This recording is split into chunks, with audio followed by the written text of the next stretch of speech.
ಸಾವಿರಾರು ವರ್ಷದ ಇತಿಹಾಸ ಭಗವಾ ಧ್ವಜಕ್ಕಿದೆ. ಭಗವಾ ಧ್ವಜ ಅಂತಿದ್ದಾನೆ, ಅದು ತ್ಯಾಗದ ಸಂಕೇತ. ಪ್ರತಿಯೊಬ್ಬ ವ್ಯಕ್ತಿಗೂ ಕೂಡ ತ್ಯಾಗ ಮನೋಭಾವನೆ ಬರಬೇಕು ಅಂತೇಳಿ RSS ನಲ್ಲಿ ಭಗವಾ ಧ್ವಜವನ್ನು ಪ್ರತಿನಿತ್ಯ ಅದನ್ನು ಮುಂದಿಟ್ಟುಕೊಂಡು ನಾವು ಪ್ರಾರ್ಥನೆ ಮಾಡ್ತೇವೆ. नमस्कार, मैं हूं प्रवीण और आप देख रहे हैं इंडिया टाइम 24 न्यूज। देश को हिंदू राष्ट्र बनाने के लिए बीजेपी ने एक बड़ा कदम उठाया है। कर्नाटक सरकार में पूर्व मंत्री और मौजूदा विधायक ईश्वरप्पा ने जो बयान दिया है उसे सुनकर ऐसा लग रहा है कि बीजेपी अब देश के तिरंगे को दरकिनार कर रही है और RSS के भगवा झंडे को ही देश का झंडा बनाने की तैयारी में है।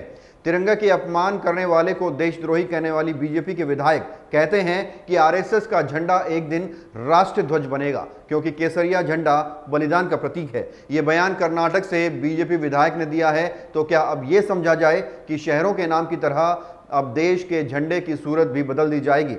बिल्कुल ऐसा हो सकता है, क्योंकि मोदी है तो मुमकिन है। विधायक ईश्वरप्पा के बयान का विपक्ष विरोध कर रहा है। आप नेता और राज्यसभा सांसद संजय सिंह ने तो थाने में शिकायत तक दर्ज करा दी है। देखिए, ये बयान देश के साथ गद्दारी है और ये भारतीय जनता पार्टी के उस विधायक के देश के साथ गद्दारी का चेहरा बेनकाब करता है।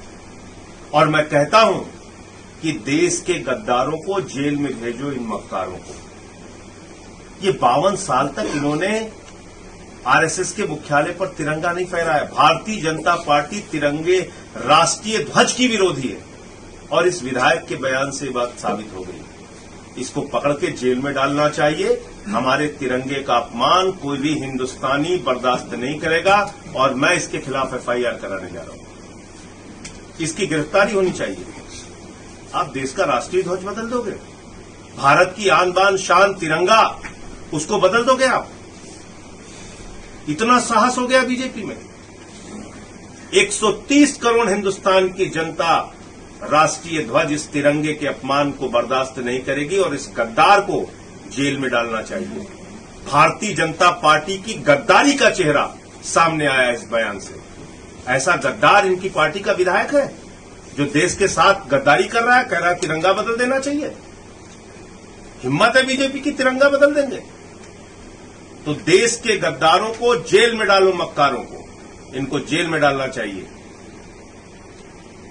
आपको अब वो बीजेपी नेता का बयान सुनवाते हैं जिसने हड़कंप मचा दिया है। हालांकि ये बयान कन्नड़ भाषा में है, शायद आपको समझ ना आए, लेकिन आप अगर कर्नाटक से हैं तो शायद समझ जाएं। ಸಾವಿರಾರು ವರ್ಷದ ಇತಿಹಾಸ ಭಗವಾ ಧ್ವಜಕ್ಕಿದೆ. ಭಗವಾ ಧ್ವಜ ಅಂತಿದ್ದಾನೆ, ಅದು ತ್ಯಾಗದ ಸಂಕೇತ. ಪ್ರತಿಯೊಬ್ಬ ವ್ಯಕ್ತಿಗೂ ಕೂಡ ತ್ಯಾಗ ಮನೋಭಾವನೆ ಬರಬೇಕು ಅಂತೇಳಿ RSS ನಲ್ಲಿ ಭಗವಾ ಧ್ವಜವನ್ನು ಪ್ರತಿನಿತ್ಯ ಅದನ್ನು ಮುಂದಿಟ್ಟುಕೊಂಡು ನಾವು ಪ್ರಾರ್ಥನೆ ಮಾಡ್ತೇವೆ. ಆ ಭಗವಾ ಧ್ವಜಕ್ಕಿರಂತ ತ್ಯಾಗದ ಚಿಹ್ನೆಗೆ ನಮಗೆ ಯಾವುದೇ ಕಾರಣಕ್ಕೂ ನಮಗೆ ಸಂಕೋಚ ಇಲ್ಲ. ಭಗವಾ ಧ್ವಜ ಈ ದೇಶದಲ್ಲಿ ಇವತ್ತೋ ನಾಳೆನೋ ಯಾವುದೋ ಒಂದು ಕಾಲದಲ್ಲಿ ರಾಷ್ಟ್ರ ಧ್ವಜ ಆಗಬಹುದು, ಇದರಲ್ಲೇನು ಅನುಮಾನ ಇಲ್ಲ. ಆದರೆ ಯಾವಾಗ ಬೇಕು ಇವ್ರು ಹೇಳ್ದಂಗೋಸ್ಕರ ನಾವು ರಾಷ್ಟ್ರ ಧ್ವಜ ಹಾರಿಸಬೇಕು ಅಂತಿಲ್ಲ. ತ್ರಿವರ್ಣ ಧ್ವಜ ಇವತ್ತು ಸಂವಿಧಾನಬದ್ಧವಾಗಿ ನಮ್ಮ ದೇಶದಲ್ಲಿ राष्ट्र ध्वज, ಅದಕ್ಕೆ ಏನೇನು ಗೌರವ ಕೊಡಬೇಕು ನಾವು ಕೊಡ್ತಾ ಇದ್ದೀವಿ। इस बात में कोई दोहराया नहीं है कि ऐसा बयान सिर्फ बीजेपी की तरफ से दिया जा सकता है, और कोई अगर कहेगा तो क्या होगा, आप इसे कमेंट करके बताएं। इस खबर में फिलहाल इतना ही। देश और दुनिया की तमाम खबरों के लिए आप बने रहिए हमारे साथ और देखते रहिए इंडिया टाइम 24 न्यूज। खबरों से खबरदार रहने के लिए चैनल को सब्सक्राइब करें और प्रेस करें बेल आइकन।